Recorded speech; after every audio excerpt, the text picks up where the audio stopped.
भगवत गीता यथारूप अध्याय 2 गीता का सार श्लोक संख्या 13। देहिनः अस्मिन् यथा देहे कौमारं यौवनं जरा तथा देहांतर प्राप्ति धीरस्त तत्र न मुह्यते। शब्दार्थ अनुवाद और तात्पर्य श्रील चरणारविंद भक्ति वेदांत स्वामी प्रभुपाद इस्कॉन संस्थापक आचार्य द्वारा। मेरे पीछे बोलिए शब्दार्थ। देहिनः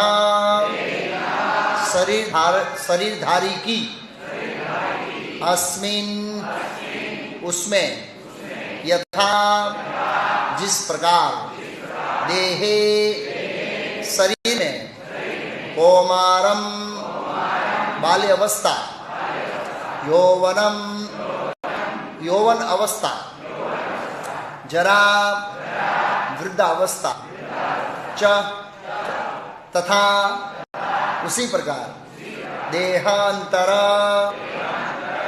शरीर के स्थानांतरण की प्राप्ति उपलब्धि, धीरः धीर व्यक्ति, तत्र उस विषय में, न कभी नहीं, मुह्यन्ति मोह को प्राप्त होता है। अनुवाद मेरे पीछे दोहराइए। जिस प्रकार शरीरधारी आत्मा इस वर्तमान शरीर में बाल्य अवस्था से तरुण अवस्था में और फिर वृद्धावस्था में निरंतर अग्रसर होता रहता है, उसी प्रकार मृत्यु होने पर आत्मा दूसरे शरीर में चला जाता है और धीर व्यक्ति ऐसे परिवर्तन से मोह को प्राप्त नहीं होता। तात्पर्य में पढ़ लूंगा। प्रत्येक जीव व्यक्तिगत आत्मा है, वह प्रति क्षण शरीर बदलता रहता है, कभी बालक के रूप में, कभी युवा, कभी वृद्ध पुरुष के रूप में, तो भी आत्मा वही रहता है, उसमें परिवर्तन नहीं होता है।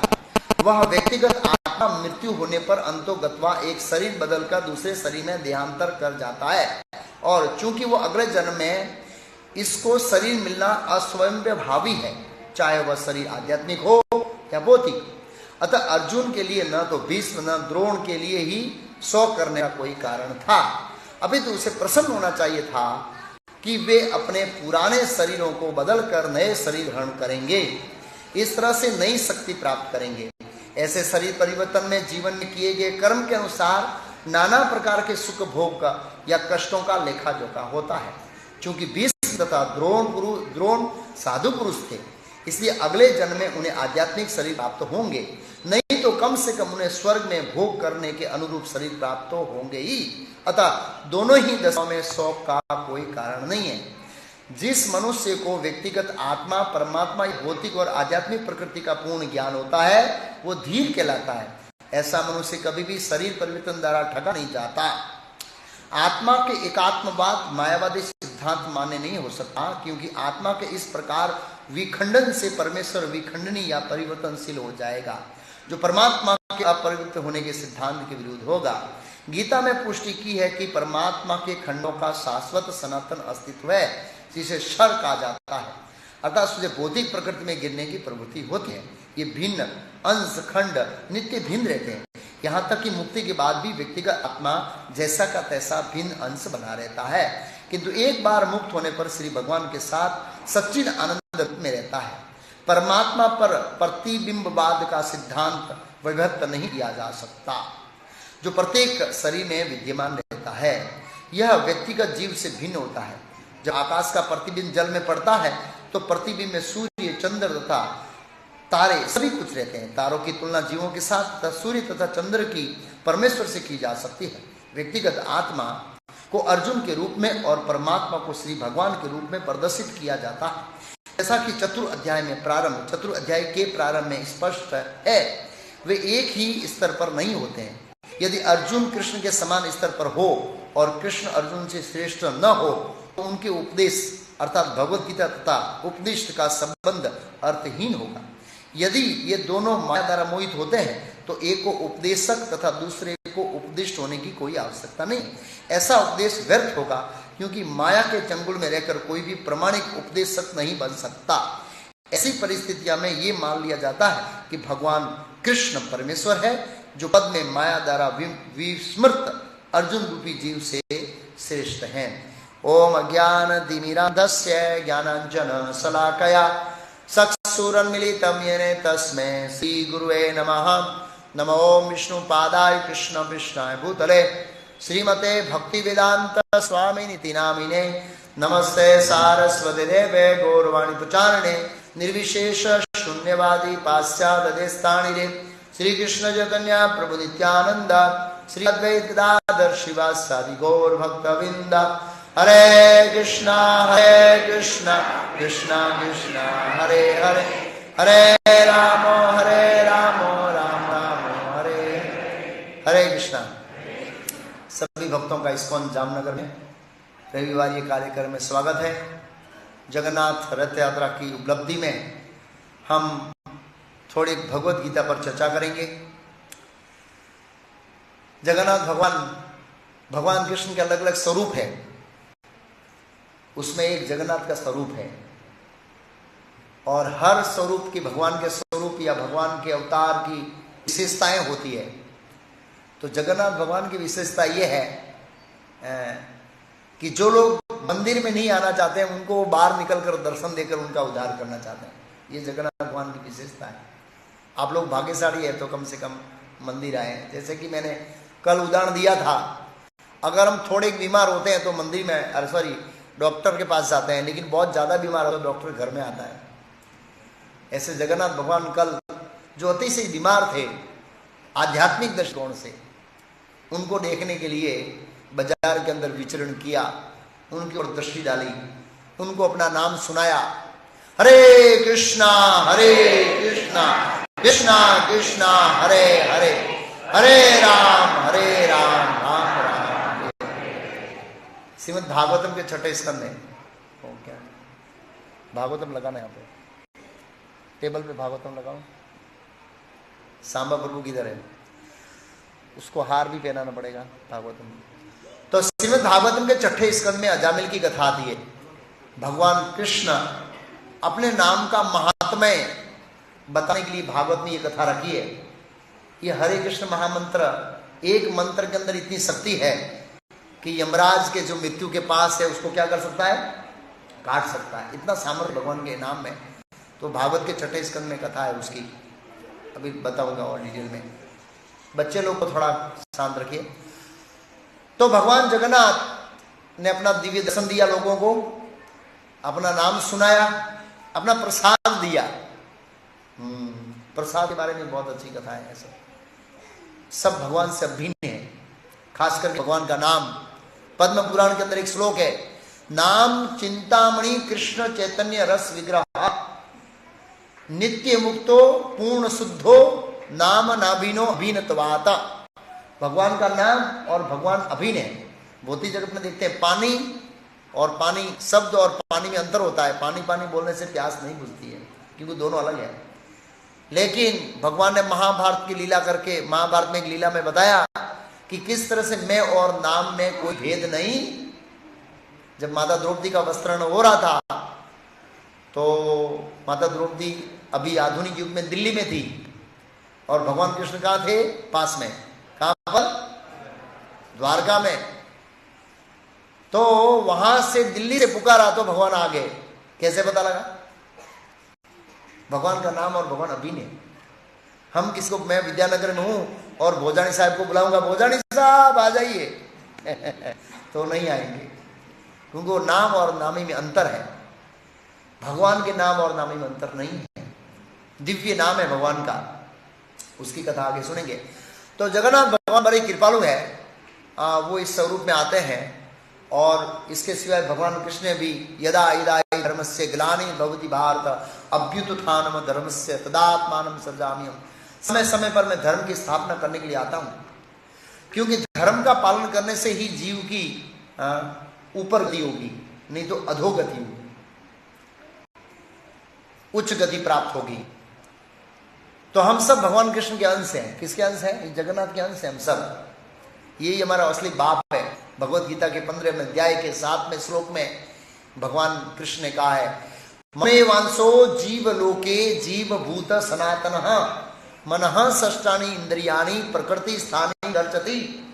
भगवान ने अर्जुन से कहा, हे अर्जुन, ये जितने भी प्रकार के जीव है, चर और अचर, ये सब मेरे अंश है। मतलब अंश मीन्स पुत्र। तो स्वाभाविक रूप से हमारा संबंध है भगवान कृष्ण के साथ, वो सनातन संबंध है। कैसा संबंध है? शाश्वत संबंध है। भगवान के साथ हमारे नित्य संबंध को भूलने के कारण हमको इस भौतिक जगत में कष्ट भुगतना पड़ता है। हम जन्म मृत्यु जराव्याधि में कष्ट क्यों भुगतते हैं? इस दुख में, इस भौतिक दुनिया में हम दुखी है, कोई सुखी नहीं है। हम पूछते गुजराती में, केम छो? मजामा। बड़े उत्साह जवाब આવે, કેલો મજામાં છે, એક સ્ટોરી કહીશ હમણાં। મને ગુજરાતી બોલું? ગુજરાતી ચલેગા? હા, તો ગુજરાતીમાં શું થોડો ફાવટ વધારે આવશે। ગુજરાતી તો ગુજરાતી, દ્વારકાવાસી બી ગુજરાતી। એક કથા એવી છે, કેમ છો? મજામાં છું। એના વિશે એક સ્ટોરી છે કે એકવાર જામનગરમાં બહુ પહેલા સર્કસ આવ્યો હતો, પહેલા તાળાવ આગળ, બહુ વર્ષો પહેલા। હું કહીશ તો તમને યાદ આવશે કે આપણે બધાએ જોયું છે, બહુ વર્ષો પહેલા। અને સર્કસની કિંમત કેટલી હતી? ખાલી 4 આના। કેટલા આના? 4 આનામાં સર્કસ। બહુ ભીડ આવી ગઈ મોટી, સસ્તો। મેનેજરે કહ્યું, ભાઈ આ સર્કસ જોવાના નિયમ છે, પોલિસી છે। તો એક દરવાજો હતો અહીંથી આવવાનો, એન્ટ્રી ગેટ, અને એને બાજુમાં પેન્ટ શર્ટ બાજુમાં ત્યાં નીકળવાનો હતો। અને જે મેનેજરે કહ્યું, ભાઈ એક માણસ અંદર જશે, એ સર્કસ જોશે, બહાર નીકળશે, પછી બીજો નંબર આવશે। તો પેલા લાગ્યું, ઓહો, આરામથી સોફા ઉપર બેસીને જોઈશ, બહુ આનંદ આવશે, કોઈ ડિસ્ટર્બન્સ નહીં, કોઈ છોકરા નહીં, કોઈ મોબાઈલ નહીં, કોઈ તુફાન નહીં, એમ એકલો જોઈશ। એટલે એને લાગ્યું કે મહત્વપૂર્ણ વ્યક્તિ। પેલો અંદર ગયો તો અંદર એક દારાસિંહ જેવો બોક્સર હતો, એના હાથમાં મોજા પહેરેલા હતા, પેલા બોક્સર વાળા। સર્કસ જોશે, फाट फाट फाट फाट फाट उसको मार्यो, બહુ માર્યો। પેલા કે હા તમે લોકો સર્કસ બતાવો છો કે આવી રીતે મારો છો? એને કે 4 આનામાં સર્કસ આવું જ હોય। હવે સમસ્યા શું થઈ કે પાછળ પેલી લાઈન ઊભી હતી અને પેલામાંથી પેલો માણસ બહાર નીકળ્યો। પેલા વિચાર્યો, હું બહાર જઈશ અને લોકોને એવું કહીશ કે માર ખાઈને આવ્યો તો લોકો હસશે, મૂર્ખ, માર ખાઈને આવ્યો, સર્કસ જોવા ગયા, માર વાગ્યો। એટલે એને વાળ હરખા કર્યા, માટી વાટી ઉડાવી અને હસતો હસતો નીકળ્યો। તો જે લાઈનમાં ઉભા હતા ને એને કહે, ભાઈ જલ્દી કર ને, લાગે છે કે પેલા બહુ મજા આવી છે અંદર। હવે એની ઉત્સુકતા શું થઈ?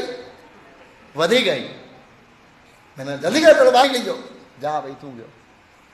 એ સેમ પેલો બોક્સર ઉભો હતો, દારાસિંહ જેવો, સર્કસ જોવું છે, ફાટ ફાટ ફાટ ફાટ, એને બી માર્યો।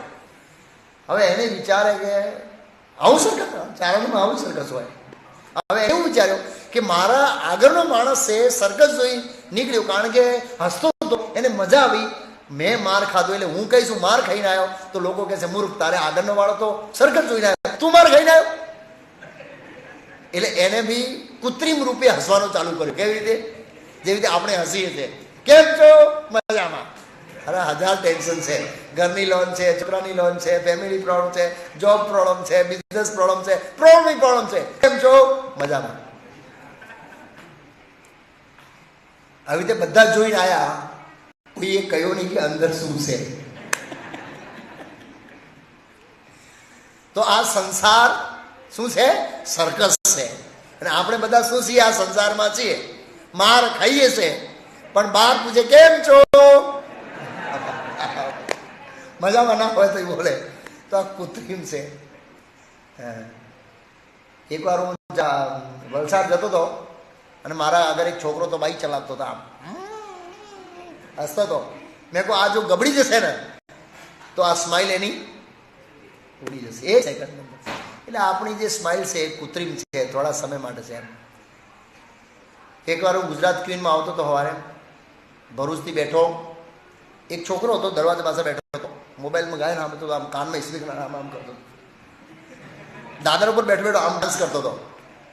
હવે પેલો ગાયન સાંભળવામાં એટલો મગ્ન થઈ ગયો કે આનંદ આવી ગયો, પ્લેટફોર્મ આવ્યો અને પગ નીચે બધા પગ છોલાઈ ગયા, લોહી લોહી થઈ ગયો. 2 સેકન્ડ પહેલા તો આનંદ લેતો. આ બૌદ્ધિક જગતમાં એવું છે આપણો આનંદ. એટલે ભગવાને ભગવદ્ ગીતામાં કહ્યો 8મા અધ્યાય દુઃખાલયમ અશાશ્વતમ. આ જગત દુઃખોથી ભરેલું છે. દરેક વ્યક્તિ પાસે દુઃખોના શું છે? લિસ્ટ છે. કોઈ દાવાથી ના કહી શકે હું સુખી છું, કારણ કે ભગવાને સિક્કો માર્યો છે. ભગવાને કહ્યું દુઃખાલય, કેમ કે ભગવાને આને બનાવ્યું છે. એટલે જગન્નાથ ભગવાન ખાસ કરીને દર વર્ષે આપણને આમંત્રણ આપવા માટે આવે. શું આમંત્રણ આપવા માટે આવે? કે મારા ધામમાં આવી જાઓ, ત્યાં સુખી સુખ છે, આનંદી આનંદ છે. ન તદ ભાસે સૂર્યો ન સસાકો પાવક યદ ગત્વા નિવર્તતે તદ ધામ પરમમ. મારો ધામ છે. કોઈ જન્મ મૃત્યુ જરા વ્યાધિ નથી, કોઈ પણ પ્રકારનું દુઃખ નથી, વૈકુંઠ, કોઈ પ્રકારના કુંઠા નથી. તો ભગવાન આવે છે અને સાથે સાથે ભગવાન જ્યારે આવે છે ત્યારે આપણા માટે શું છોડી જાય છે? આ ભગવદ્ ગીતાનો ઉપદેશ છોડી જાય છે આપણા માટે. આ ભગવદ્ ગીતા માનવ જીવનની માર્ગદર્શિકા છે, મેન્યુઅલ બુક છે.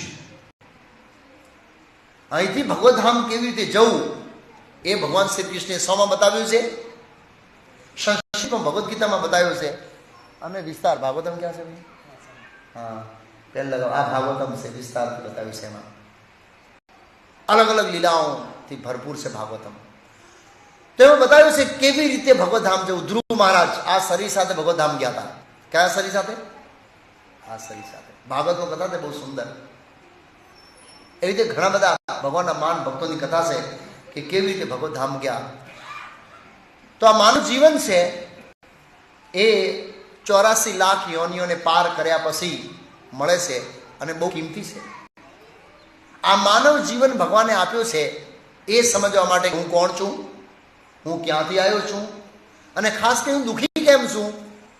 હું સુખ માટે વલખા મારું છું, પણ આ સુખ મારા હાથમાં આવતું કેમ? સુખ આપણે શું કહે? કાલે હું તારા હાથમાં આવી જઈશ, બસ હું કાલે સુખી થઈ જઈશ, બસ હું કાલે સુખી થઈ જઈશ, બસ હું કાલે સુખી થઈ જઈશ. આમ કરીને સુખ એક દિવસ આપણાથી શું કરે છે? આગળ ચાલે. ખાલી કેટલા દિવસ? એકવાર એક ભાઈ હતા, એક વ્યક્તિ જોડે પૈસા માંગતા હતા કે મારા પૈસા આપી દે, કાલે આપી દઈશ. પૈસા આપી દે, કાલે આપી દઈશ. પૈસા આપી દે, કાલે આપી દઈશ. ના, કે દરવાજા ઉપર લખી દે, દરવાજા ઉપર લખી દો આવતીકાલે પૈસા આપી દઈશ. લખી દીધું, આવતીકાલે આપી દઈશ.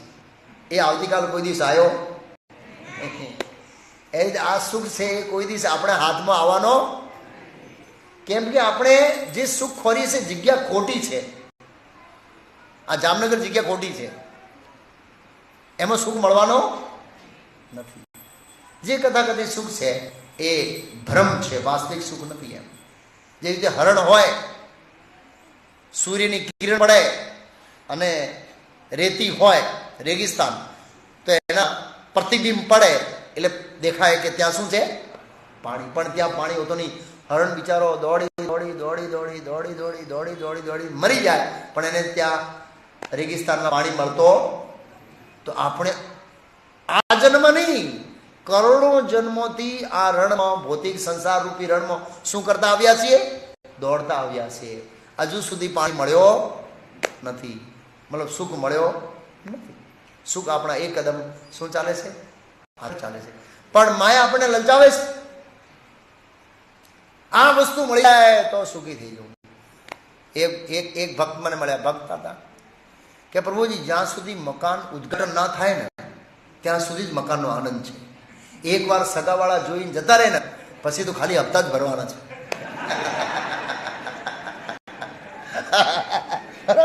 જ્યાં સુધી બધા આવે નહીં, જોવે નહીં, ત્યાં સુધી જ આનંદ છે. પછી તો 25 વર્ષ સુધી લોન જ ભરવાની છે, કબાડા જ કરવાના છે. તો ભૌતિક જગતમાં દરેક સુખ આવું છે. દો પહેલું છે, બે સિક્કા છે, સુખ અને દુઃખ. જ્યાં સુખ હોય એના પાછળ દુઃખ રહેલો જ છે. ભૌતિક જગત આ સંસાર ભગવાને આવી રીતે બનાવ્યો. તો આપણે સુખની તલાશ કેમ કરીએ છીએ? આપણે સુખી થવા ઈચ્છીએ કેમ? એ પ્રશ્ન આવે ને, કેમ સુખી થવા ઈચ્છીએ? કેમ કે આત્મા સુખથી બનેલો છે. સુખ ખોરવું આત્માનો સ્વભાવ છે, સુખમાં રહેવું આત્માનો સ્વભાવ છે. પણ એ સુખ ભૌતિક જગતમાં નહીં મળે આપણને, એ ભ્રમ છે. સુખ છે, તરસ લાગે છે કારણ કે પાણી છે, ભૂખ લાગે છે કારણ કે અન્નનો અસ્તિત્વ છે. એવી રીતે આપણે અંદર એક સુખની લાલચા છે આપણા હૃદયમાં, એટલે સુખ તો છે, પણ એ આ ભૌતિક જગતમાં નથી. ભૌતિક જગતમાં છે સુખ, પણ ક્ષણિક છે.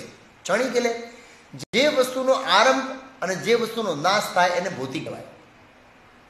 આ ભૌતિક જગતમાં દરેક વસ્તુનો આરંભ છે અને દરેક વસ્તુ શું છે? અંત છે. એટલે એ નાશવાનું સુખ કહેવાય. આપણે સુખ કેવું જોઈએ? સનાતન.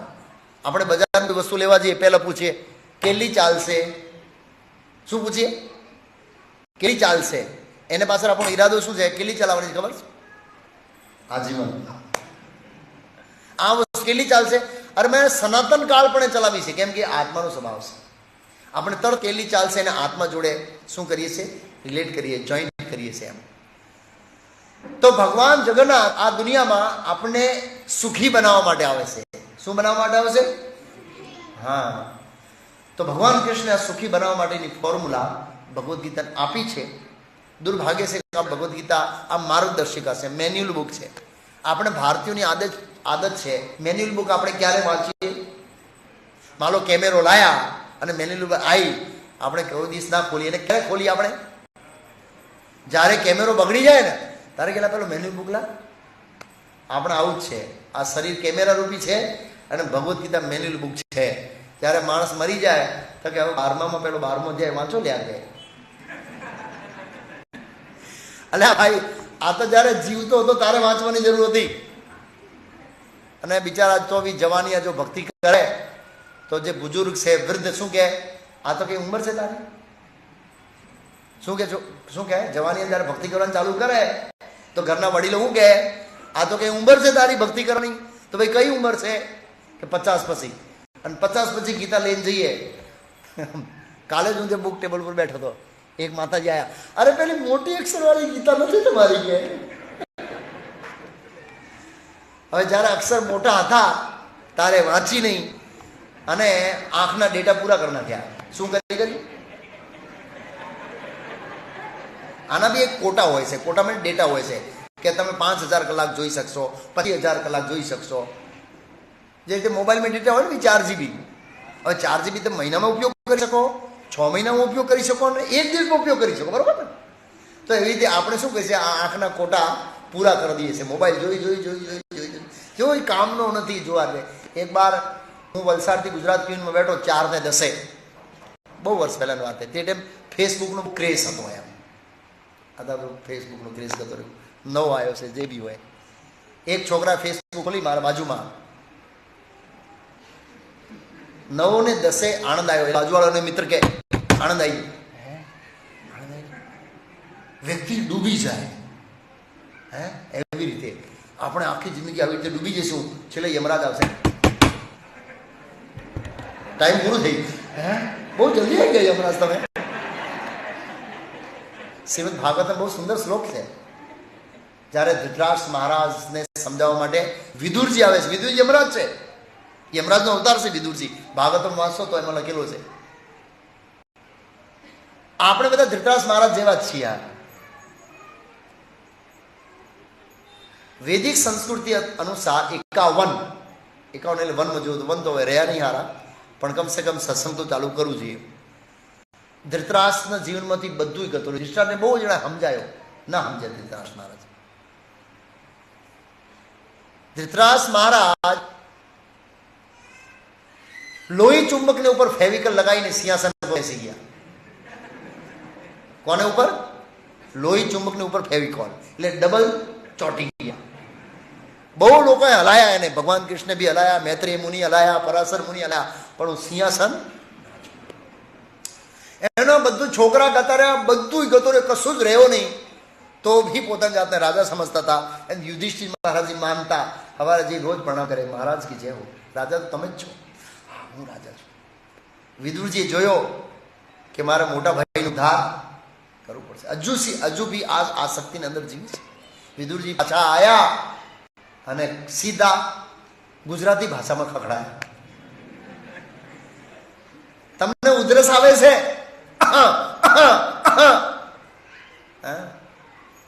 આવાજ ખર થઈ ગયો એટલે સાયલેન્સર ખરાબ થઈ ગયું છે. હવે આ જવાનો જયારે ગાડીમાં સાયલેન્સર ખરાબ થાય તો ગયો હોય. આંખે ઓછો દેખાય છે તો બી આપણે ડોક્ટર પાસે જઈએ, યાર કંઈ કરી આપો ને, કે કમસે કમ મોબાઈલ ની ટીવી જોઈએ એવું તો કંઈ કરી આપો.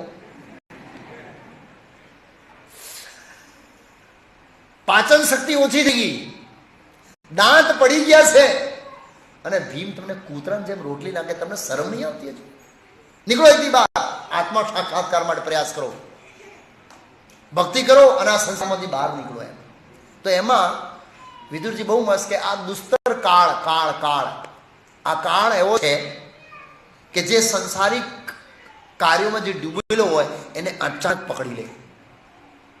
એનું ઉદાહરણ શું હશે? કોરોનામાં અમુક માણસ કાળના પંજામાંથી બચી જાય, ઓહો હું તો બચી ગયો એવું થાય, અને હું ભક્તિ કરીશ, પણ થોડા દિવસ પછી શું થાય?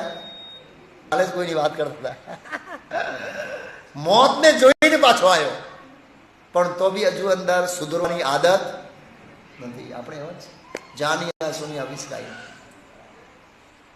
તો આ કાળ બહુ શક્તિશાળી છે.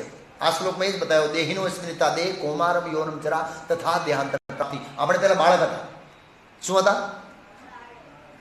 મોટા થયા અને ધીરે ધીરે કાલે એક વ્યક્તિ મળ્યા, મને કે શરીર ઉતારી દીધો. કે હવે તો ઉતરવાનું ને ભાઈ, 42 પછી થોડું ચડવાનું છે. તમે પૂછ્યું થોડું હવે ઉતારવાનું થોડું હોય, હવે કઈ ઉતરે નહીં. હા સોરી, હવે કઈ ચડે તો નહીં. કોઈ 45 પછી જવાન થાય એવું જોઈશ કોઈ? હા થાય, ભાગવતમાં કથા છે. હા 45 નહીં, 80 પછી જવાન, પાછો જવાન થઈ ગયા. લો એ જ શરીરમાં એ કથા સાંભળી તો ભાગવતમાં લેવું પડશે. બહુ જબરદસ્ત છે. લોકો જવાન રહેવા માટે શું કરે છે, કેટલો કોસ્ટમેન્ટ લગાવે, એ મેડિસિન, પેલી મેડિસિન, તો બી જવાન થતો નથી. કોસ્ટમેન્ટ લગાવ્યો 5-10 મિનિટ સુધી થોડો સારો લાગે, પસીનો થાય તો એ જતો રહે, હારો સૌંદર્ય પસીનામાં. પણ ભાગવતમાં એક વિદ્યા છે, એક વિજ્ઞાન છે. આ શરીરમાં તમે જવાન થઈ શકો બદલ્યા વગર. 9મા સ્કંદમાં કથા આવે છે. તો કહેવાનો મતલબ છે કે કુમાર અવસ્થા એક અવસ્થા છે, યુવા અવસ્થા, અને પછી વૃદ્ધાવસ્થા. એક વસ્તુ મેં ગૌર કરી કે કોઈ માણસને આપણે બહુ વર્ષ પછી મળીએ ને તો આપણે એવું વિચારીએ કે સામેવાળો ઘેડો થઈ ગયો. તમે આ પ્રેક્ટિકલ વાત કરો, એવું લાગે સામેવાળો વૃદ્ધ થઈ, હું જવાન છું. તમને એવું લાગ્યું કે હું વૃદ્ધ થઈ ગયો પણ તમે જવા છો? બરોબર, ખરેખર એવું લાગ્યો તો જ મને પૂછે શરીર ઉતરો કેમ એવું? માયાનો પ્રભાવ એક. બીજો એ છે, અમારે એક ભક્ત હતા અહીં ગોપીનાથપુર, રાધા ગોપીનાથપુર. એક દિવસ મારો સેવિંગ કરતા હતા અને એમની ઉંમર એ 72 હતી, અને સેવિંગ કરતા શું બોલે ઇંગ્લિશમાં, પ્રભુજી આઈ એમ ફિલિંગ લાઈક યંગ મેન. 72 વર્ષની ઉંમરમાં શું કે મને એવો અહેસાસ થાય છે કે હું જવાન છું. કે મેં પ્રભુજી સાચી વાત છે, આત્માને રૂપે તમે જવાન જ છો. આપણે બધા જવાન છીએ, કોના રૂપમાં? આત્મા કોઈ દિવસ વૃદ્ધ થતો નથી. એટલે 70 વર્ષનો વૃદ્ધ માણસ ભી અંદર એવું અહેસાસ કરે કે હું કોણ છું? જવાન છું. તો એ ભાવના છે આત્માની છે, શરીરની નથી. આપણે જવાન રહેવા ઈચ્છીએ છીએ, આ સારી વાત છે, પણ આ શરીર કોઈ દિવસ જવાન રહેશે એ તો પ્રકૃતિના નિયમ પ્રમાણે જશે. આગળ 13મા શ્લોકમાં કહ્યું છે, દેહિનો સ્મૃતા દેહે કૌમારમ યૌવનમ તથા દેહાંતર પ્રાપ્તિ. દેહાંતર પ્રાપ્તિ મતલબ એક શરીર છોડશે અને બીજો શરીર લેશે. દેહ અંતર, આ શરીર ટ્રાન્સફર થવાનો આ પ્રકૃતિનો નિયમ છે. ભગવાન કૃષ્ણે ભગવદ્ ગીતાના 2જા અધ્યાયમાં જે ઉપદેશ આપવાનો શરૂ કર્યો, આધ્યાત્મિક જીવનનો પ્રથમ સોપાન છે, આધ્યાત્મિક જીવનનો પ્રથમ જ્ઞાન છે, હું શરીરથી કોણ છું? આત્માનું જેને જ્ઞાન થઈ જાય એ વ્યક્તિ ધીર બની જાય. એટલે ઇસ્કોનની સ્થાપના પ્રભુપાદજીએ ધીર બનાવવા માટે કરી છે. લોકોને શું બનાવવા માટે કરી છે? જેવી રીતે આ શ્લોકમાં કહ્યું, ધીર તત્તરના હમુઈ હતી. ધીર પુરુષ છે આ શરીરના પરિવર્તનથી મોહિત થતો, શરીર ગડપણમાં રહે, જવાનીમાં રહે, એને ખબર છે કે હું શરીરથી અલગ કોણ છું. અને આત્મા કોઈ દિવસ વૃદ્ધ થતો, આત્મા સનાતન છે. આપણે બહુ સુંદર છીએ, જેની કોઈ કલ્પના ના કરી શકો એટલા સુંદર છીએ. હે, ભૌતિક જગતમાં ભગવાને જીવોને ભૂત કહ્યા છે, ભૂત. આધ્યાત્મિક દ્રષ્ટિકોણથી આપણે ભૂત જેવા છીએ. ઐશ્વર્ય રાય બી ભૂતની વાંચી જાય, મજા નહીં કરતો. બ્રહ્મ વેદ પુરાણની કથા છે. બ્રહ્મ વેદ પુરાણમાં કથા એવી છે કે એક વાર બધા દેવતાઓ ક્ષીર સાગરમાં ગયા અવતારની લેવા માટે, પ્રાર્થના કરવા માટે. તો ત્યાં શું થયો કે સિરોદક સાહેબ વિષ્ણુએ કહ્યું કે આ વખતે તો કૃષ્ણ ભગવાન સ્વયં આવે છે. અચ્છા, ગોલોકથી આવશે. ગોલોકથી? દેવતાએ ગોલોક જોયો નતો કે અમારું ગોલોક જેવું છે, ગોલોક વૃંદાવન. કઈ છે આપ ચાર્ટ ભાઈ? ગોલોક ચાર્ટ એ પહેલા ખૂણામાં ઉપરનો જે પેલી પાંખડી દેખાય છે ગુલાબની, એ ગોલોક છે. પેલો નજીકથી ખબર પડશે. ગોલોક ભગવાન કૃષ્ણ ધામ છે. ગોલોક એટલે ગાયનું ધામ. ભગવાન કૃષ્ણ ગાયો ધરાવે આનંદ ચિન્મય સાથે, શાશ્વત જીવન સાથે. કૃષ્ણ ગોલોકથી આવશે. તો બધા દેવતાઓ જિજ્ઞાસા કરી, અમારે ગોલોક જોવું છે કે તમે લઈ જશો કે? હા. તો બ્રહ્મા વિષ્ણુ મહેશ, સર્વદક્ષ વિષ્ણુ, બ્રહ્માજી અને શિવજી, હવે દેવતાઓનો ઉતાવળ હતી કોને જોવા માટે. એટલે ઇન્દ્ર છે, વરુણ છે, ચંદ્ર છે, એ બધા આગળ કરતા રહ્યા ઉતાવળ. ફાટ ફાટ ફાટ ફાટ ગયા તો ગોલોકનું દ્વાર છે, 4 દ્વાર છે. જે વેંકુટના 4 દ્વાર છે ને, જય વિજય ઇત્યાદિ દ્વાર છે. ત્યાં દ્વાર ઉપર દ્વારપાલ મેલ નથી, ફિમેલ છે, ગોપિયા. અને ગોપીઓના હાથમાં એક છડી છે, આવી સોનાની છડી, લાકડી સોનાની, એકદમ પાતળી છે. એક મારે ને સીધો જામનગર માં આવીને થાય, કંઈ પણ અટકે નહીં. હારો એટલો પાવર છે એની અંદર. તો એ છડીથી રોકી દીધા ગોપીઓએ, આગળ નહીં જઈશું. ક્યાંથી આવ્યા? અમારા બ્રહ્માંડમાંથી આવ્યા. અમારો બ્રહ્માંડ શું મતલબ કે? અરે બ્રહ્માંડમાંથી આવ્યા, બ્રહ્માંડમાંથી દેવતા અમે. કયો બ્રહ્માંડ? કયો બ્રહ્માંડ એટલે કયો બ્રહ્માંડ? અમારો બ્રહ્માંડ. બીજા કોઈ બ્રહ્માંડ છે? તો ગોપીઓ એવું કહ્યો કે નીચે નજર મારો. આમ નજર મારાઈ તો એક મોટો તળાવ જેવું દેખાયો એમ. અને તળાવની અંદર કરોડો કરોડો ફૂટબોલ પડ્યા હતા, જે બ્રહ્માંડ સમાન હતા. એ બ્રહ્માંડ હતા. ક્ષીરસાગરમાં, અરે કાણંદ સાગરમાં પડ્યા રહેશે બ્રહ્માંડ. એ કરોડો કરોડો. હવે આ તળાવ છે, એમાં અંદર 1000 ફૂટબોલ નાખી દો અને ઉપર નિશાન ના કરો, અને કેવી રીતે ખબર પડે આ તમારો ફૂટબોલ છે? દેવતાઓને પૂછો, આમાંથી તમારો કયો બ્રહ્માંડ? દેવતા, બાપ રે બાપ, ઓહો, આટલા બ્રહ્માંડ! ડરી ગયા દેવતા. હારો, અમને તો ખબર નહીં. ઉભા રહો, વિષ્ણુને આવવા દો. ત્યાં સુધી વિષ્ણુ, બ્રહ્માજી, શિવજી પહોંચ્યા. વિષ્ણુ ભગવાન કે પ્રભુ બતાવો આપણો બ્રહ્માંડ કયો? તારે આ જવા દેશે અંદર. ભગવાન કૃષ્ણ કેવું પડશે ને, આ બ્રહ્માંડમાંથી મળવા આવ્યા. તો શ્રીદક્ષ વિષ્ણુ કહ્યો કે ભગવાન કૃષ્ણ કહેજો કે હમણાં તમે જે વામન અવતાર લીધો અને પેલી જમીન માપવા માટે પગ ઊંચો કર્યો અને પેલો કાણો પડી ગયો, એ કાણામાંથી નીકળીને માયા છે. એ બ્રહ્માંડ, એ દેવતાઓ કાણામાંથી નીકળીને ગયા.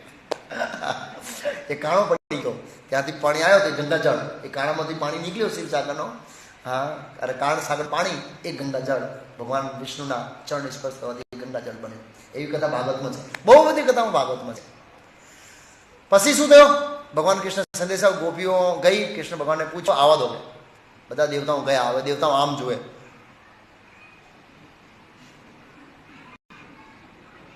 દેવતાનો શોખ લાગી ગયો. શું જોઈને? ભગવાન કૃષ્ણ મહેલ જોઈને. તમે સ્વર્ગનું વર્ણન સાંભળો ને, સ્વર્ગ તો સોનાના તો દરવાજા છે. હા, લોકો કે સ્વર્ગ અહીં છે, નરક અહીં છે.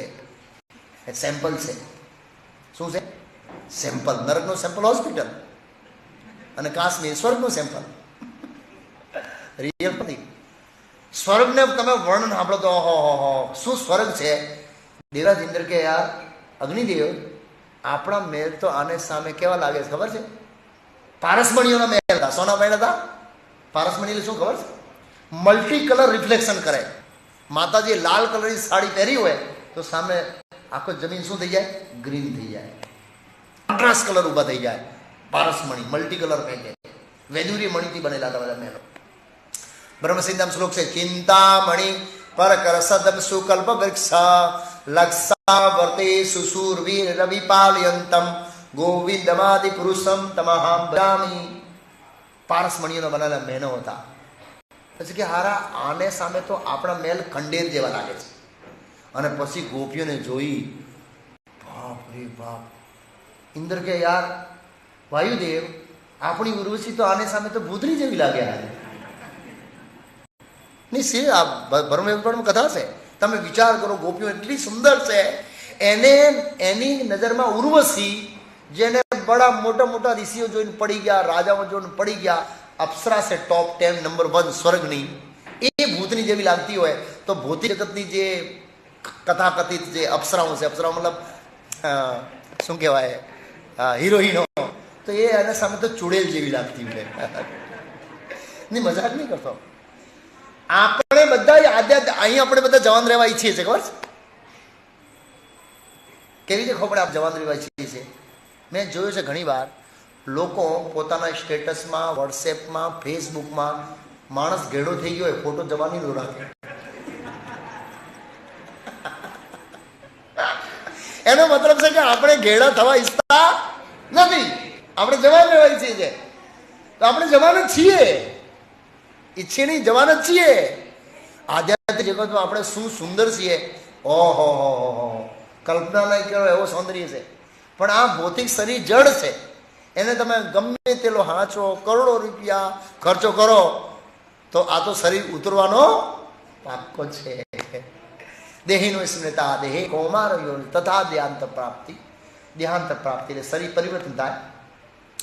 જ્યારે ગાડી એકદમ જ મેન્ટેનન્સ શરૂ કરી નાખે, ખબર છે ને, એક દિવસ પછી એક દિવસ આપણે ગેરેજમાં જવું પડે, ત્યારે સમજવાનો કે હવે આ ગાડીને બદલવાનો સમય. જ્યારે શરીરમાં મેન્ટેનન્સ વધી જાય ત્યારે સમજવાનું કે હવે આ ગાડી બદલવાની છે. તો એવી રીતે પરમાત્માની કૃપાથી ગાડી બદલાઈ જાય. તો શિલા પ્રભુપાદજીએ આ સંસ્થાની સ્થાપના કરી ધીર પુરુષ બનાવવા માટે. આ શ્લોક લખ્યો છે, શબ્દ પકડાયો, ધીર સત્તરના હમ ઉયતી. ધીર પુરુષ છે એ મૃત્યુથી ગભરાતો નથી કોઈ દિવસ. કેમ? કેમ કે ધીર પુરુષને 4 વસ્તુનું જ્ઞાન હોય. કેટલા વસ્તુનું જ્ઞાન હોય? જે વ્યક્તિની 4 વસ્તુનું જ્ઞાન હોય કોઈ દિવસ ગભરાય નહીં જીવન. પહેલો, આત્માનું જ્ઞાન, કે આત્મા શું છે? સનાતન છે. કોઈ અસ્ત્ર શસ્ત્ર આત્માને મારી શકશે નહીં. શ્રીમદ ભાગવતની 28 સ્કંદનો કથા હોય છે, એક વત્રાસુર નામના અસુર હતા અને દેવરાજ ઇન્દ્ર સાથે યુદ્ધ થયો. તો ઇન્દ્રે વજ્ર ફેંક્યો કોના ઉપર? વત્રાસુર અસુર ઉપર. આને હાથીને લાગ્યો તો દેવરાજ ઇન્દ્ર ગુલાટી ખાઈને પડી ગયો, તો ગભરાઈ ગયો કે હું મરી જઈશ. વત્રાસુર કે ઉભો થા ભાઈ, તું તો વિષ્ણુને આશે રહેલો છે, તારે ગભરાવું ના જોઈએ. કેમ? વત્રાસુર પાછળના જન્મમાં ભગવાનના ભક્ત હતા અને એને આત્માનું પૂર્ણ જ્ઞાન હતું. આત્માનું જ્ઞાન હતું. એ તો કે જલ્દી આ શરીર મારો, હું ભગવાનના ધામમાં જાઉં. બહુ સુંદર કથા છે વત્રાસુરની. ધીરજ તત્વનું આત્માનું જ્ઞાન, આત્મા સનાતન છે. પરમાત્માનું જ્ઞાન આ ભૌતિક જગતમાં આપણા કથાકથિત સંબંધી છે, એ શમશાન સુધી આપણી સાથે આવશે. ક્યાં સુધી? ભૌતિક જગતમાં આપણે જે સંબંધો છે એ શરીરના સંબંધો છે. કોના સંબંધો છે? આત્માનો વાસ્તવિક સંબંધ તો ભગવાન કૃષ્ણ જોડે, ભગવાન જગન્નાથ જોડે છે. જેવું ભગવદ્ ગીતામાં ભગવાને કહ્યું, મમે વંશો જીવલોકે જીવભૂતા સનાતન મનસષ્ટાની ઇન્દ્રિયાણી પ્રકૃતિ સ્થાની કરચતી. ભગવાન કૃષ્ણ સ્વરૂપ જગન્નાથ છે. કૃષ્ણ ભગવાને દાવો કર્યો મારા જોડે સંબંધ છે. કરોડો કરોડો જન્મોથી આપણે ભગવાન કૃષ્ણ સાથે સંકળાયેલા છે. તો પરમાત્માનું જ્ઞાન, કૃષ્ણનું જ્ઞાન. પછી આ ભૌતિક જગતનું જ્ઞાન. શું જ્ઞાન? આ ભૌતિક જગત. આ ભૌતિક જગતનું જ્ઞાન એટલે દુઃખાલયમાં આ દુઃખોથી ભરેલું જ છે, આમાં કોઈ સુખી છે નહીં. ચોથો, આધ્યાત્મિક જગતનું જ્ઞાન. કઈનું જ્ઞાન? આધ્યાત્મિક જગત એટલે ગોલોક, વૃંદાવન, વૈકુંઠ જેને કહીએ છીએ, અયોધ્યા કહીએ છીએ, ઉપરનો અયોધ્યા, આ ઉપરનો અયોધ્યા. અયોધ્યા છે પ્રતિકૃતિ રૂપ છે, પણ પેલો ઓરિજિનલ અયોધ્યા એ ભગવાનનો ધામનું જ્ઞાન. જેને 4 વસ્તુનું જ્ઞાન હોય એ કોઈ દિવસ મૃત્યુથી ભયભીત થાય. હા, અને મૃત્યુથી ભયભીત થયા હોય તો કોરોનાના સમયમાં, ઓ બાપા શું લોકો ડરે. એક વ્યક્તિ મારી પાસે આવ્યો, મને કે પ્રભુજી મારી વાઈફને કહીજો બાજુની રૂમમાં. મારા રૂમમાં નહીં આવે. છોકરાઓને કહેજો તારી આ રૂમ, મારા રૂમમાં નહીં આવે. મેં કહ્યું યાર વાહ, કેટલા ઉસ્તાદ છે. જ્યારે સ્વાદ આવ્યો તારે એને રૂમમાં રહેવાનું, મારી રૂમમાં નહીં આવો. કારણ કે ઘણા લોકો ગામમાં આવતા હતા, સોસાયટીમાં બંધ કરી દીધા, ગામડાઓમાં બંધ કરી દીધા. ઓહો કેટલા ડર. મૃત્યુનો ભય. પણ અમર બનવું હોય, અમર, તો શ્રીમદ ભાગવતમ છે. શ્રીમદ ભાગવતમ એક શ્લોક છે,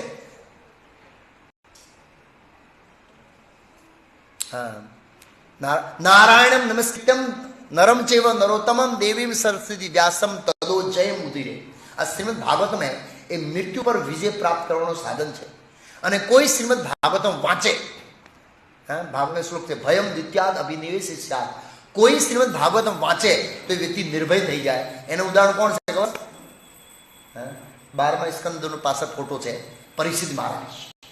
શ્રીમદ ભાગવતમાં કથા આવે છે કે જ્યારે સુખદેવ ગોસ્વામી કથા પૂરી કરી દીધી, પરીક્ષિત મહારાજ આમ બેસી ગયા, આમ આવા તો તક્ષક નહીં, કાંઈ ના થાય, કાંઈ ના થાય એટલે હાથમાં કંઈ ના થાય, નિર્ભય થઈ ગયા. શું સાંભળીને? ભાગવત સાંભળીને. તો ભાગવતમ છે એ વ્યક્તિને નિર્ભય બનાવે છે.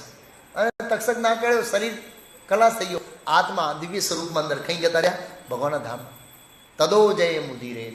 શ્રીમદ ભાગવત મૃત્યુ પર વિજય પ્રાપ્ત કરવાનું સાધન છે. આપણે જન્મથી લઈ અને મૃત્યુ સુધી આ જગતમાં ભયભીત રહીએ છીએ. ખબર? મેં લાસ્ટ ટાઈમ લેક્ચરમાં બતાવ્યો હતો. છોકરો સમજતો થાય તો એને શોનો ભય લાગે ખબર? બીજા છોકરાનો. મારો રમકડો લઈ જશે. રાતે છોકરો ઘણું રમકડા છે ને આમ લાખીને હુઈ જાય ખબર? છોકરા રમકડા એને ભય હોય, બીજો છોકરો રમકડો લઈ જશે. થોડો મોટો થાય એટલે શોનો ભય આવે? સ્કૂલનો ભય. શોનો ભય? છોકરાને સ્કૂલ જવું હતું. એના પછી શોનો ભય આવે? એક્ઝામનો ભય. શોનો ભય આવે? એક્ઝામ થઈ ગયા, ભણી ગયા, નોકરી લાગી ગયા, હવે કોનો ભય લાગે છે? બોસનો ભય. ખ્યાલો ગમે ત્યારે કાઢી દો. કોરોનામાં બહુ બધી લોકો નોકરી કરતી, બધા મારા જોડે પ્રભુજી લિસ્ટ નીકળ્યો છે છૂટા કરવાનો, ભગવાનને પ્રાર્થના કરજો મારું નામ એમાં ના આવે. બહુ જણે છૂટા કર્યા. ગમે ત્યારે નોકરી જતી રહી. નોકરીનો ભય.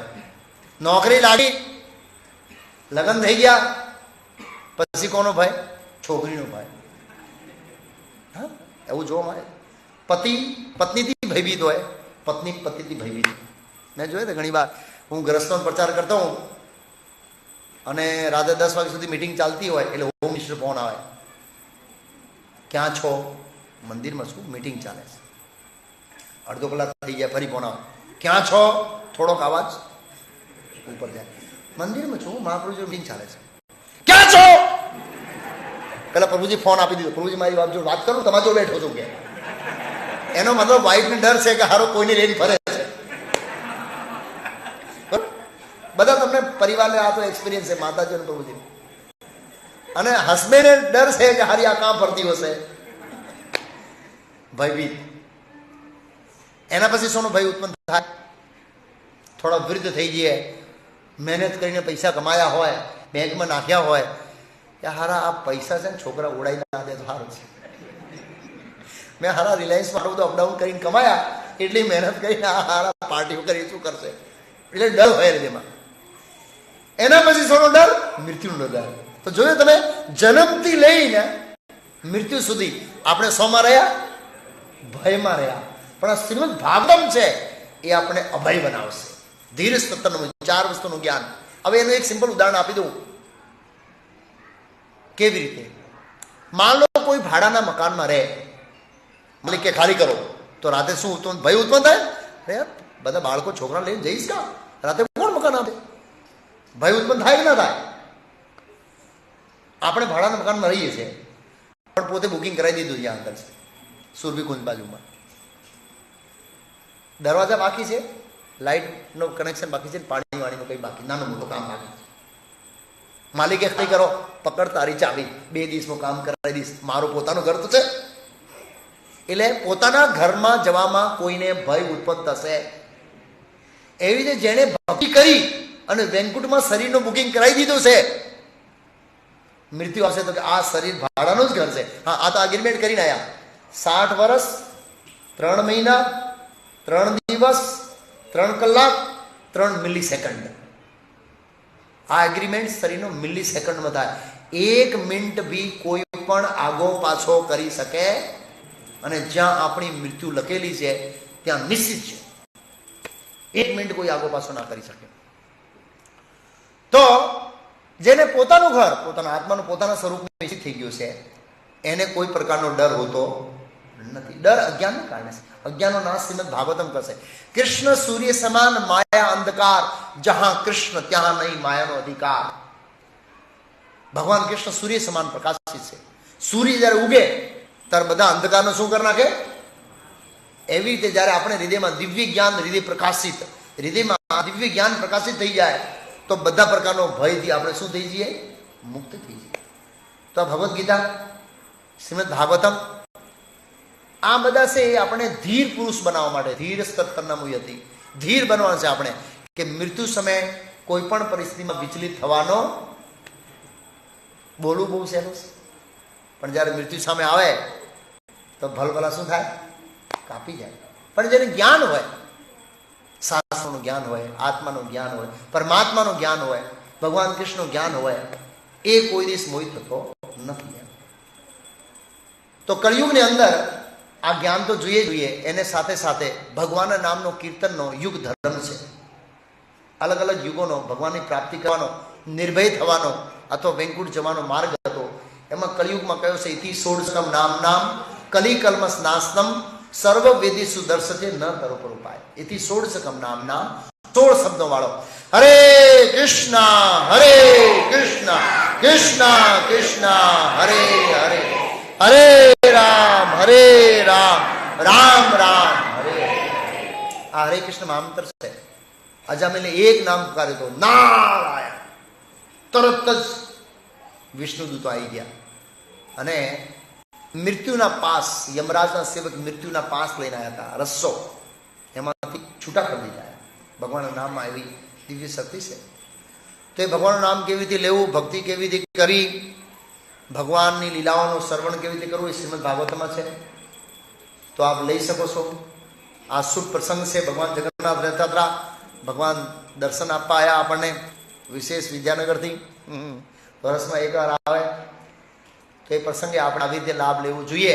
અને આ દુર્લભ મનુષ્ય જન્મ છે, એનો સદુપયોગ કરી અને જન્મ મૃત્યુ જરાતીમાંથી બહાર નીકળવાનો શું કરવું જોઈએ? પ્રયાસ. આપણે જે આનંદ માટે લખા મારીએ છીએ એ આનંદ માટે પ્રયાસ કરવો જોઈએ, સનાતન આનંદ માટે. ઋષભદેવ ભગવાને કહ્યો, નાયમ દેવ ભાજા નરલોકે કષ્ટાન કામાન ઈહર્તે બિર્બુજામ યે તપો દિવ્યમ પુત્રકામ યેન તસ્માત શુદ્ધિએ બ્રહ્મ સૌખ્યમ તવ અનંતમ. અનંત સુખ માટે પ્રયાસ કરવો જોઈએ. આપણે પ્રયાસ કરીએ છીએ પણ ક્ષણિક સુખ માટે, આપણે અનંત સુખ માટે પ્રયાસ કરવો જોઈએ. એવા સુખ માટે પ્રયાસ કરવો જોઈએ જે સુખનો કોઈ દિવસ નાશ થાય નહીં. તો એવી સુખની માહિતી શ્રીમદ ભાગવતની અંદર છે. તો એનાઉન્સમેન્ટ થશે, આપમાંથી કોઈ લઈ શકો છો. હરે કૃષ્ણ. એનાઉન્સમેન્ટ.